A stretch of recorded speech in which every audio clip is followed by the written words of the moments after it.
Baik, terima kasih Bapak Ibu.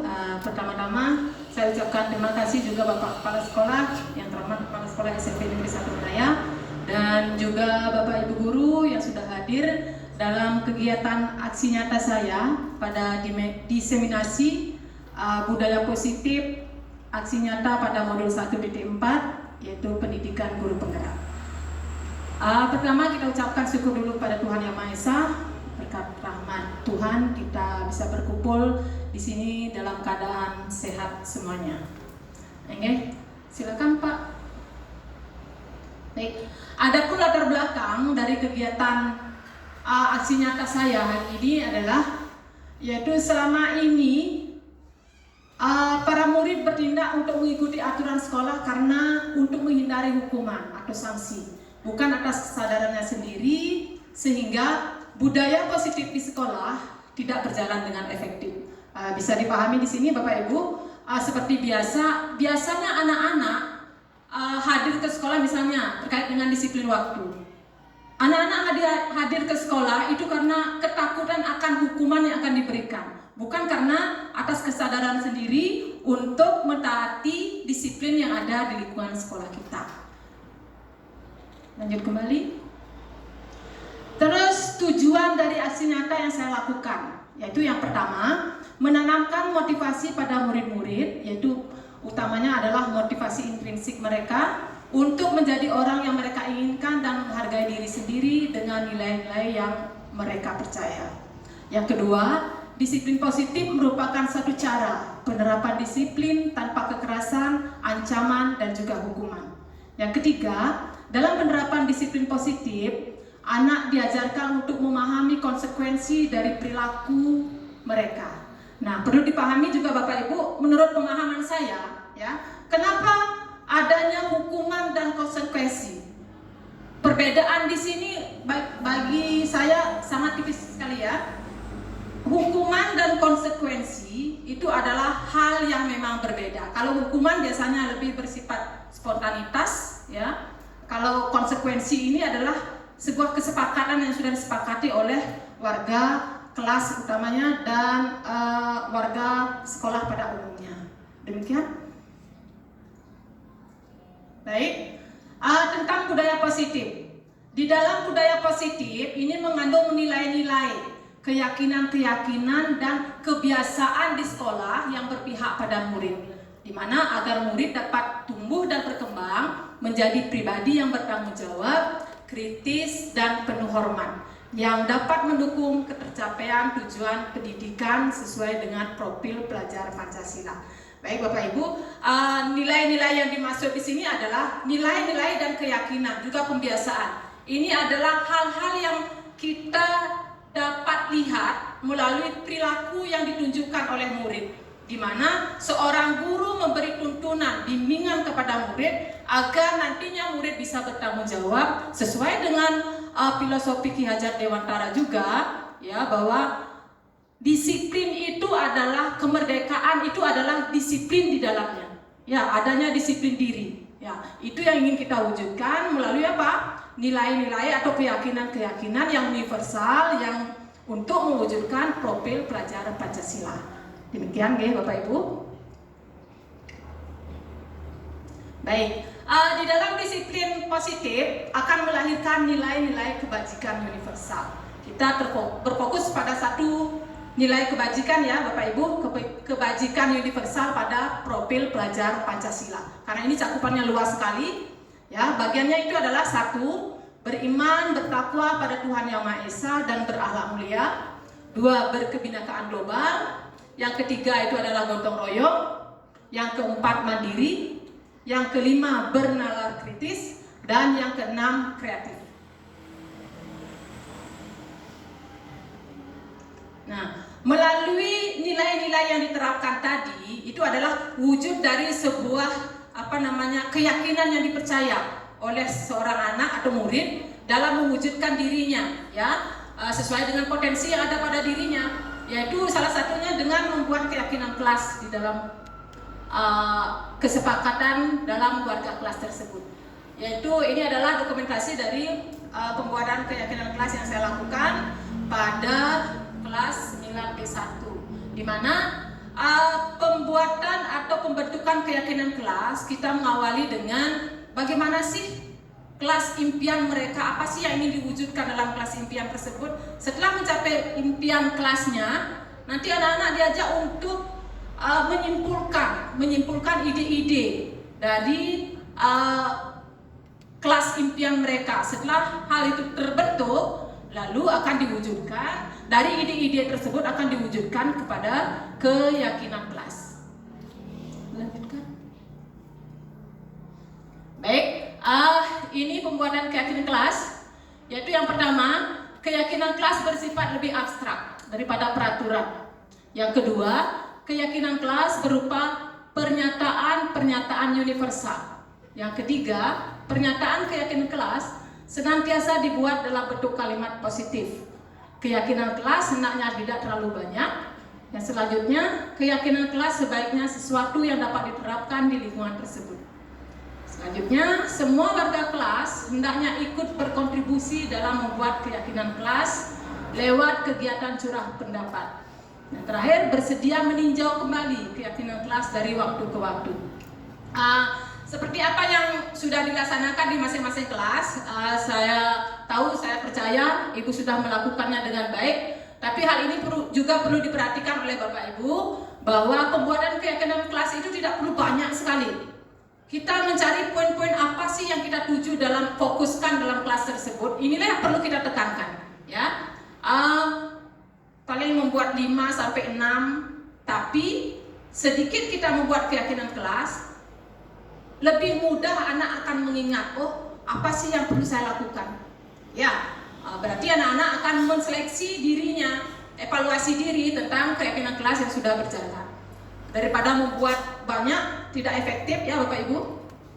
Dan untuk selanjutnya, keyakinan kelas itu dibuat oleh warga kelas tersebut melalui diskusi, melalui surah pendapat, penyampaian ide-ide dan lain sebagainya, dan ditinjau kembali, kita evaluasi, refleksi kembali mana keyakinan kelas yang sudah berjalan, mana yang belum, sehingga nanti akan terjadi perubahan, ya, ditingkatkan kembali di hari-hari selanjutnya. Ini adalah salah satu contoh keyakinan kelas yang saya buat di 9P1. Misalnya kalimatnya adalah kalimat positif, ya. Bekerja sama menjaga kebersihan kelas. Yang kedua, saling peduli, menghargai dan membantu satu sama lain, menjaga dan meletakkan barang sesuai tempatnya, mengerjakan tugas tepat waktu. Selanjutnya, tepat waktu dan aktif di kelas. Demikian Bapak Ibu, ya. Lanjutkan. Nah, di dalam pembuatan keyakinan kelas, ini adalah anak-anak menunjukkan potensi dirinya. Apa sih yang saya sepakati? Jika perilakunya mereka sesuai dengan kesepakatan yang kita miliki atau keyakinan yang kita miliki, itu adalah anak-anak atau murid itu perilaku yang dilakukan adalah tujuannya untuk memenuhi kebutuhan dasar.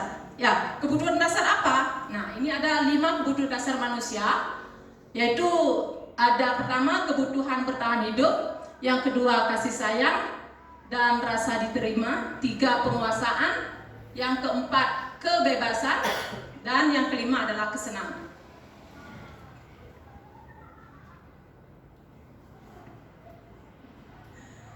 Baik, yang pertama Bapak Ibu, kebutuhan dasar yaitu kebutuhan bertahan hidup. Kebutuhan bertahan hidup adalah kebutuhan yang bersifat fisiologis untuk bertahan hidup, misalnya kesehatan, rumah, makanan, gitu ya, yang pokoknya. Terus kebutuhan bertahan hidup bagi murid mencakup kebutuhan dasar yang harus dipenuhi agar mereka dapat berkembang dengan baik, baik secara fisik, emosional, dan intelektual. Inilah tadi yang saya sampaikan adalah tuntunan kita bersama untuk mencapai perkembangan fisik, emosional, dan intelektual ini. Lanjutkan.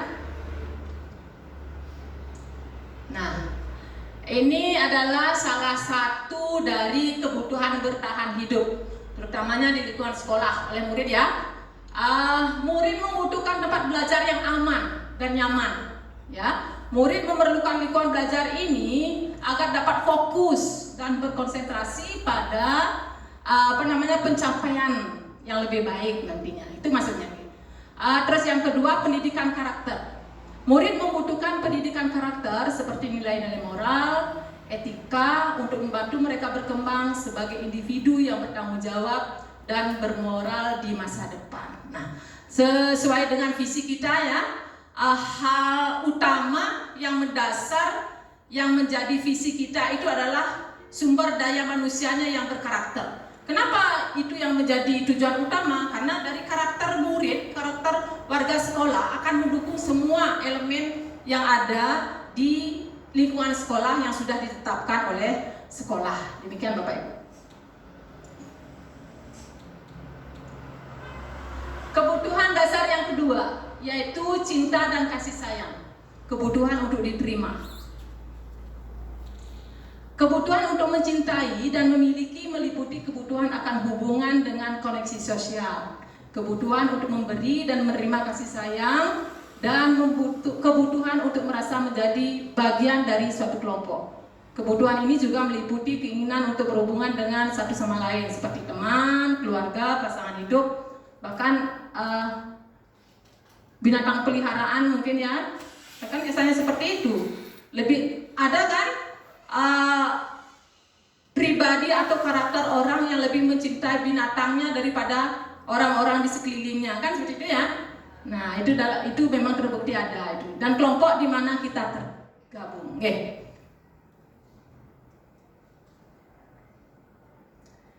Yang selanjutnya, ini beberapa contoh dari kebutuhan untuk diterima. Ya. Misalnya kasih sayang keluarga. Seorang murid membutuhkan kasih sayang dari orang tua, saudara, dan anggota keluarga lainnya. Ketika merasa dicintai oleh keluarga, seorang murid akan merasa diterima dan berharga sebagai bagian dari keluarga itu sendiri. Nah, ini hal penting Bapak Ibu. Kenapa di setiap murid kita diwajibkan untuk mengetahui latar belakang murid? Karena dari hal tersebutlah akan muncul pribadi-pribadi, karakter-karakter yang berbeda. Makanya anak-anak ini unik, murid ini unik ya. Inilah peran kita. Bagaimana kita mewujudkan profil pelajar Pancasila itu agar tertanam dalam diri anak atau murid.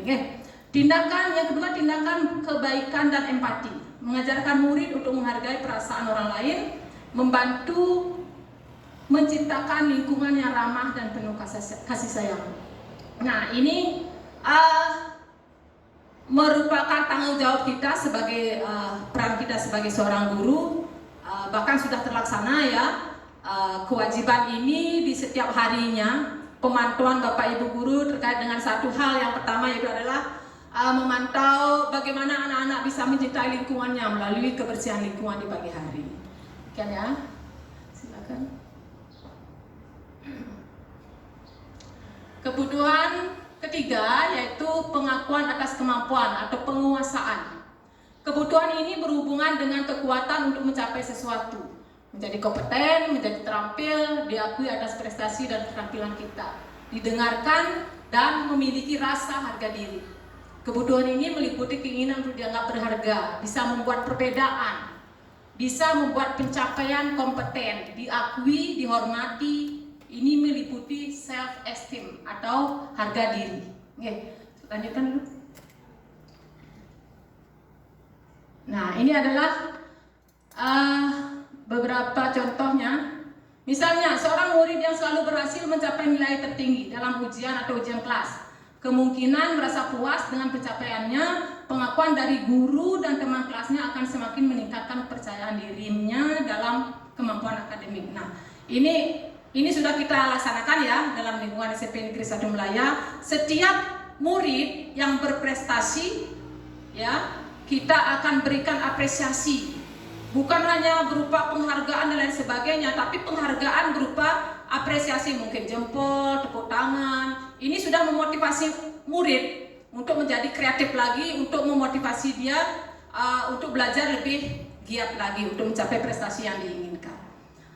Yang kedua, seorang murid yang berprestasi berpartisipasi dalam diskusi kelas dan memberikan pandangan yang unik atau solusi kreatif, mungkin mengharapkan pengakuan atas kontribusinya dalam membantu kelancaran pembelajaran di kelas. Nah, ini pembelajaran yang dilaksanakan oleh Bapak Ibu mungkin sudah biasa ya. pelaksanaan presentasi di kelas, bagaimana masing-masing kelompok melakukan presentasi, dan selanjutnya setelah presentasi akan diberikan aplaus yang meriah oleh anggota kelompok lain dan Bapak Ibu guru. Nah, inilah motivasi yang diharapkan oleh murid sebagai penguasaan. Kebebasan, kebutuhan akan pilihan.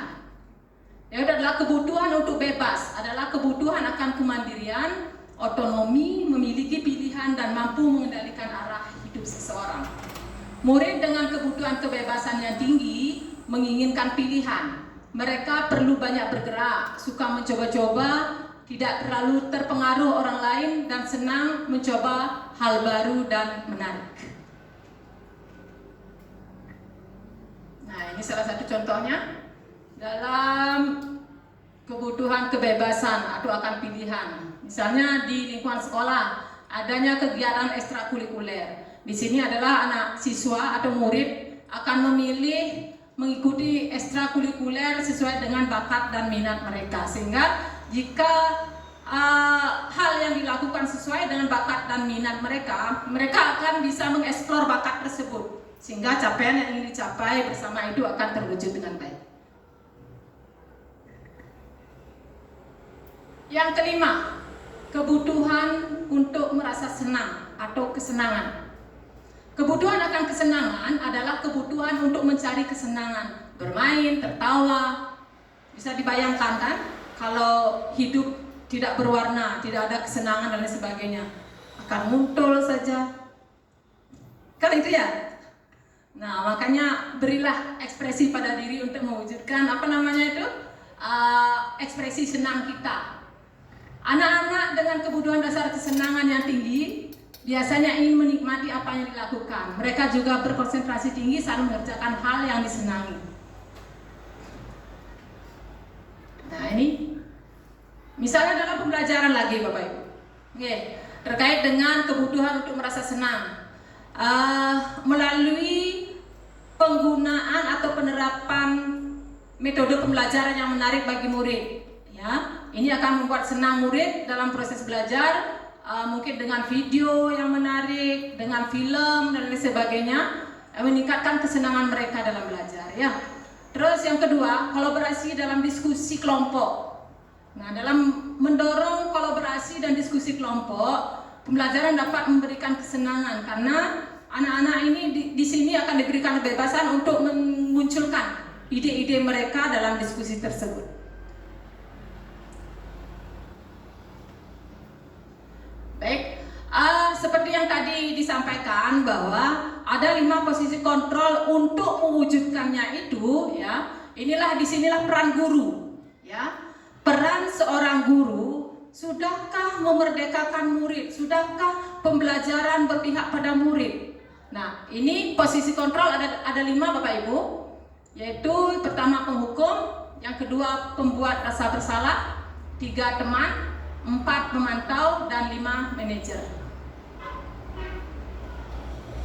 Yang pertama, nah ini biasanya kita ini ya berperan penghukum ini, ya. Penghukum, seorang penghukum bisa menggunakan hukuman fisik maupun verbal. Berarti fisik tubuh, verbal mungkin dengan kata-kata yang tajam dan lain sebagainya, ya. Dengan kata-kata yang tegas, nada suara yang tinggi, menghardik, menunjuk, dan mungkin mata melotot, ya. Orang-orang yang menjalankan posisi penghukum senantiasa menyatakan bahwa sekolah memerlukan sistem atau alat yang dapat lebih menekan murid-murid lebih dalam lagi. Guru seperti ini biasanya percaya hanya ada satu cara pembelajaran yang berhasil, yaitu caranya guru tersebut. Contoh kalimat yang mungkin bisa diucapkan oleh guru sebagai penghukum itu adalah, misalnya, patuhi aturan saya, awas. Nah, itu kan ancaman, ya. Kamu selalu saja salah, selalu, pasti selalu yang terakhir selesai. Nah, ini adalah intonasi ini saja anak-anak sudah memahami diri, oh saya salah, saya melanggar aturan yang sudah ada. Di sini di dalam kontrol penghukum, anak-anak biasanya lebih merasa tertekan, lebih ada rasa dendam mungkin terhadap Bapak Ibu gurunya. Ya, seperti itu. Silakan. Yang kedua, membuat orang merasa bersalah.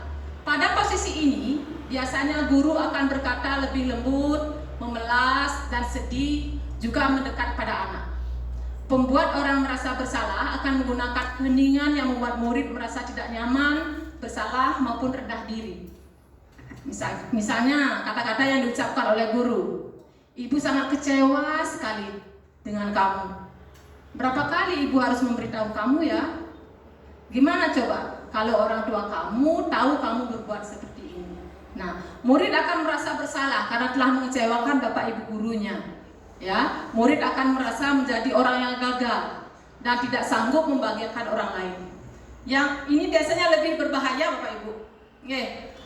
Di pembuat orang merasa bersalah ini lebih berbahaya terhadap mental murid. Karena apa?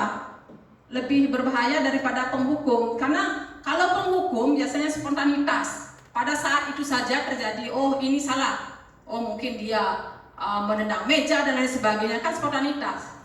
Kalau merasa bersalah, membuat orang merasa bersalah, ini akan membuat mereka memendam rasa. Berarti tersimpan dalam hati. Ketika meledak perasaan ini, mungkin anak menjadi frustasi dan lain sebagainya. Mungkin menyakiti diri, menyakiti orang lain. Itu efeknya lebih berat sekali. Lanjut. Yang ketiga, teman. Guru pada posisi ini tidak akan menyakiti murid, namun akan tetap berupaya mengontrol murid melalui persuasi. Posisi teman pada guru bisa negatif ataupun positif. Positif di sini berupa hubungan baik yang terjalin antara guru dan murid, dan pada posisi teman menggunakan hubungan baik, akrab, humor untuk mempengaruhi seseorang.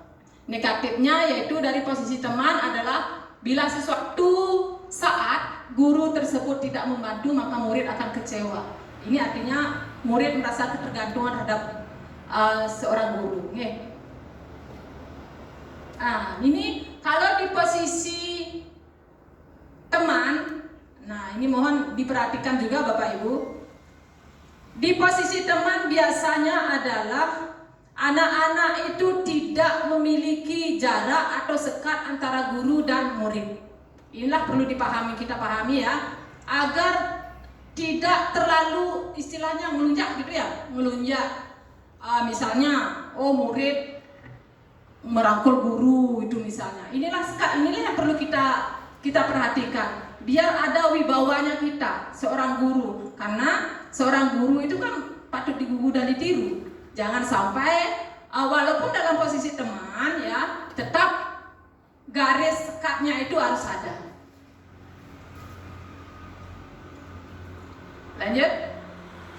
Nah, dalam posisi teman, nada suara biasa yang disampaikan adalah ramah, akrab, bercanda, dengan bahasa tubuh yang merapat pada murid, dengan mata dan senyum jenaka ya. Ini mata yang penuh arti mungkin. Positif, ucapannya adalah ayo bantulah demi ibu ya. Yang kedua, ayo ingat, tidak dengan bantuan ibu selama ini. Ya sudah, kali ini tidak apa-apa, nanti ibu bantu bereskan. Kalau negatif, saya pikir ibu teman saya. Nah ini adalah ungkapan rasa kecewa murid ya. Karena guru tidak mau membantu lagi, sehingga tadi yang saya sampaikan adalah ketergantungan murid kepada gurunya. Posisi kontrol, monitor atau pemantau. Memonitor berarti mengawasi. Pada saat kita mengawasi, kita bertanggung jawab atas perilaku orang-orang yang kita awasi. Seorang pemantau mengandalkan perhitungan, catatan, data yang dapat digunakan sebagai bukti atas perilaku murid. Bisa berupa stiker, slip catatan, dan daftar checklist. Biasanya nada suara yang disampaikan oleh seorang guru sebagai pemantau yaitu suaranya datar, bahasa tubuh yang bersikap formal. Pada posisi monitor atau pemantau berawal dari stimulus respon yang menunjukkan tanggung jawab guru dalam mengontrol murid. Nah, stimulus respon Bapak Ibu, stimulus sudah dipahami bagaimana rangsangan yang kita berikan. Ya, dalam tanda kutip ya, bagaimana rangsangan yang kita berikan agar murid bisa merespon apa yang kita maksud. Disinilah kita menggali potensi murid untuk mencari solusi dari permasalahan yang dihadapi dengan Bapak Ibu guru menggali lagi pertanyaan-pertanyaan yang memang bisa menggali potensi murid untuk mengambil solusi dari permasalahan yang dihadapi. Lanjut. Nah, contoh kalimatnya. Mari kita lihat bagaimana bekerja dalam kelompok dan Ibu akan mencatat keterlibatan masing-masing anggota. Berarti ada data. Ibu akan mengamati bagaimana kalian bekerja sama dalam proyek kelompok dan nilai kolaborasi kalian. Mungkin ini penilaian formatif ya. Kalau di penilaian pembelajaran, kamu terlambat 15 menit. Apakah kamu sudah mengerti konsekuensi yang harus dilakukan bila terlambat? Nah, ini konsekuensi. Berarti sudah ada kesepakatan seperti yang saya sampaikan tadi. Adi, tahukah kamu jam berapa kita memulai? Ya. Murid memahami konsekuensi yang harus dijalankan karena telah melanggar salah satu peraturan sekolah. Ya, lanjut. Pada posisi manajer, manajer adalah posisi mentor di mana guru berbuat sesuatu bersama dengan murid, mempersilahkan murid mempertanggungjawabkan perilakunya, mendukung murid agar dapat menemukan solusi atas permasalahannya sendiri. Tugas seorang manajer bukan untuk mengatur perilaku seseorang. Guru membimbing murid untuk dapat mengatur dirinya sendiri. Seorang manajer bukannya memisahkan murid dari kelompoknya, tapi mengembalikan lagi murid tersebut ke kelompoknya dengan lebih kuat lagi.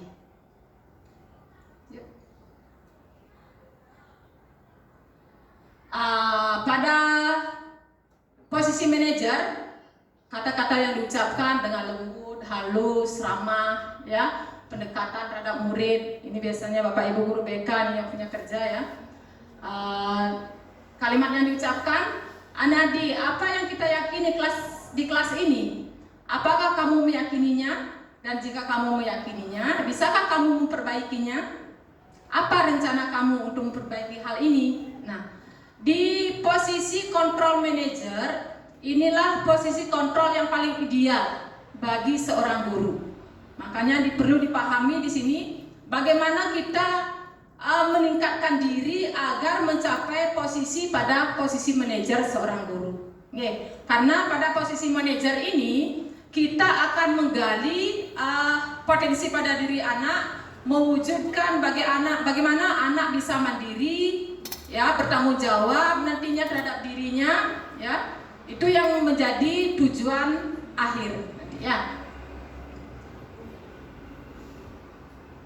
Nah, tadi permasalahan kebutuhan dasar yang dihadapi murid dan bagaimana caranya berperilaku untuk mencapai hal tersebut. Ini ada segitiga restitusi, ya, segitiga restitusi dalam penyelesaian masalah atau mencari solusi permasalahan yang dihadapi oleh murid. Restitusi adalah proses menciptakan kondisi bagi murid untuk memperbaiki kesalahan mereka, sehingga mereka bisa kembali pada kelompok mereka dengan karakter yang lebih kuat. Restitusi membantu murid menjadi lebih memiliki tujuan, disiplin positif, dan memulihkan dirinya setelah berbuat salah. Baik, 3 langkah restitusi. Yang pertama, menstabilkan identitas. Yang kedua, validasi tindakan yang salah. Yang ketiga, menanyakan keyakinan kelas. Kita bahas satu-satu Bapak Ibu ya. Yang pertama yaitu menstabilkan identitas. Bagian dasar dari segitiga restitusi itu bertujuan untuk mengubah identitas anak dari orang yang gagal karena melakukan kesalahan menjadi orang yang sukses nantinya. Juga sebuah proses kolaboratif yang mengajarkan murid mencari solusi untuk masalah dan membantu murid berpikir tentang orang seperti apa yang mereka inginkan dan bagaimana mereka harus memperlakukan orang lain. Nah, ini contoh dari kalimat-kalimat menggali, ya, kalimat menggali potensi murid melalui menstabilkan identitas. Yang pertama, berbuat salah itu tidak apa-apa. Tidak ada manusia yang sempurna. Saya juga pernah melakukan kesalahan seperti itu. Kita bisa menyelesaikan ini. Ibu tidak tertarik mencari siapa yang salah, ibu ingin mencari solusi dari permasalahan ini. Kamu berhak untuk merasa begitu. Berarti ada penguatan, ya. Baik, lanjut. Yang kedua, validasi tindakan yang salah. Setiap tindakan kita dilakukan dengan suatu tujuan, yaitu memenuhi kebutuhan dasar. Kalau kita memahami kebutuhan dasar apa yang mendasari sebuah tindakan, kita akan bisa menemukan cara-cara paling efektif untuk memenuhi kebutuhan tersebut. Nah, ini contoh kalimatnya ya. Validasi tindakan yang salah. 1, kamu boleh mempertahankan sikap itu, tapi kamu harus menambahkan sikap yang baru. Kamu patut bangga pada dirimu sendiri, karena kamu telah melindungi sesuatu yang penting buatmu. Dan masih banyak ya kalimat-kalimat yang memang menggali potensi murid untuk mencari solusinya. Lanjut lagi. Menanyakan keyakinan. Teori kontrol menyatakan bahwa kita pada dasarnya termotivasi secara internal ketika identitas sukses telah tercapai pada langkah 1 dan tingkah laku yang salah sudah divalidasi pada langkah kedua, maka anak akan siap untuk dihubungkan dengan nilai-nilai yang dipercaya dan berpindah menjadi orang yang dia inginkan. Nah, ini menanyakan nilai-nilai tadi ya yang kita terapkan dalam keyakinan kita di dalam kelas. Yaitu yang pertama, apa yang kita percaya sebagai kelas yang nyaman? Apa nilai-nilai yang telah kita sepakati? Nah, ini pertanyaan yang menggali, ya, menggali keterbukaan murid terhadap permasalahan yang dihadapi. Dan masih banyak pertanyaan lagi, ya. Inilah perlunya kreativitas dan inovasi seorang guru untuk bagaimana menyusun pertanyaan yang mampu menggali potensi murid untuk bisa terbuka terhadap dirinya dan mencari permasalahan yang akan dihadapi. Nah, pada penghujung sudah ya. Baik, kesimpulan dari materi yang saya sampaikan hari ini. Okay. Yang pertama, untuk mencapai budaya positif di sekolah tentu membutuhkan peran dari seluruh stakeholder sekolah. Dan salah satunya adalah dengan menerapkan disiplin positif. Yang kedua, posisi kontrol yang dilakukan guru dengan memperhatikan kebutuhan dasar murid, memposisikan diri sebagai manajer. Nah, tadi yang sudah saya sampaikan, manajer ini adalah peran yang paling ideal, dan menggunakan alur segitiga restitusi dalam menyelesaikan masalah yang terjadi. Sehingga nilai-nilai kebajikan atau keyakinan yang dipercaya dapat diterapkan secara maksimal melalui hal yang kecil itu adalah melalui pembentukan keyakinan kelas tadi. Seperti biasa di penghujung juga, nah saya mintakan refleksi dari kegiatan hari ini. Silakan Bapak Ibu, ada 3 hal yang perlu. Mungkin yang pertama,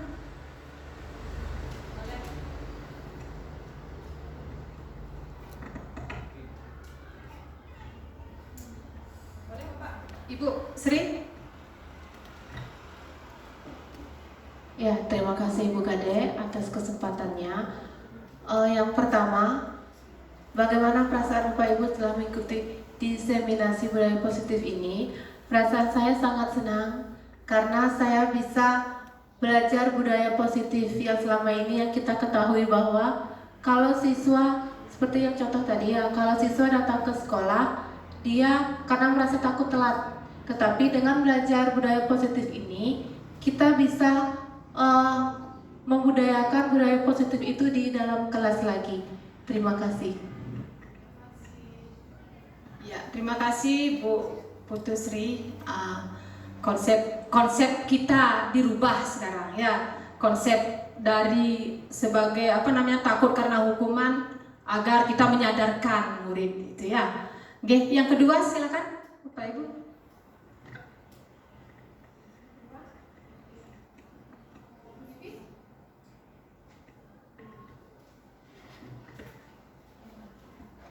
untuk refleksi yang kedua, pembelajaran apa yang Bapak Ibu dapatkan dari pemaparan materi tentang budaya positif?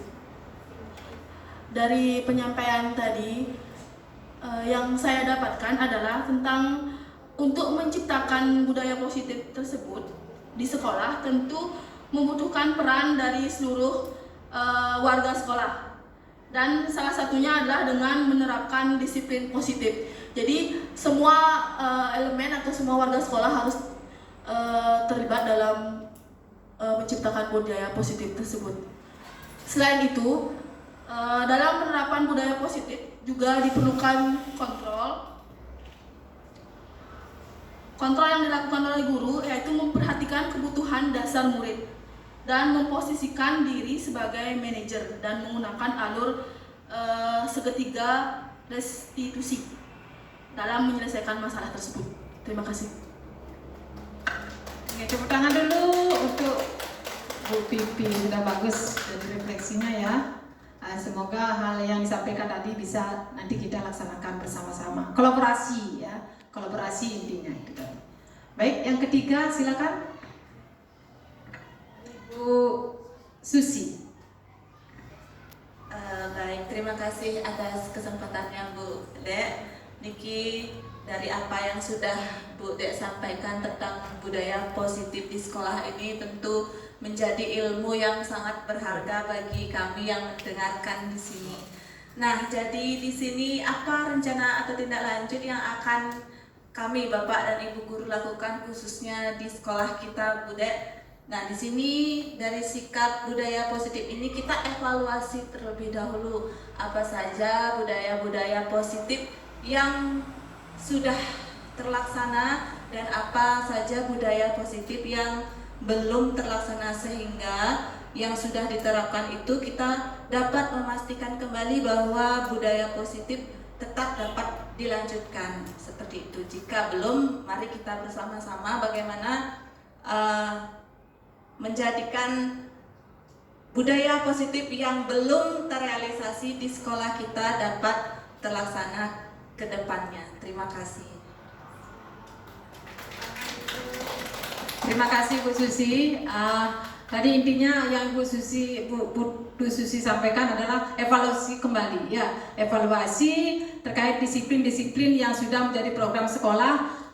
Mana yang belum terlaksana kita akan tingkatkan kembali efektivitasnya. Yang penting di sini adalah biasanya penerapan budaya positif ini adalah konsistennya kita seorang guru. Konsisten kita melaksanakan secara berkesinambungan, berkelanjutan, tidak hanya sekarang besoknya berkurang lagi, besoknya berkurang lagi, tidak seperti itu ya. Makanya diperlukannya konsistensi dalam semua kegiatan untuk pelaksanaan program sekolah. Oke, Bapak Ibu, demikian yang dapat saya sampaikan. Jika ada hal-hal yang kurang berkenan, mungkin dari kata-kata atau penyampaian saya yang kurang atau salah, saya mohon maaf. Dan intinya bahwa apa yang saya sampaikan ini dapat bermanfaat bagi Bapak Ibu semua dan kita semua, karena kita ini bersinergi, berkolaborasi dalam pelaksanaan kegiatan program. Makanya mari kita munculkan ide-ide kembali terkait dengan budaya positif ini. Oke. Dan sebagai akhir kata, saya tutup dengan Pranama Santi. Om Santi Santi Santi Om. Dan terima kasih Bapak Ibu. Tangan untuk kita bersama ya.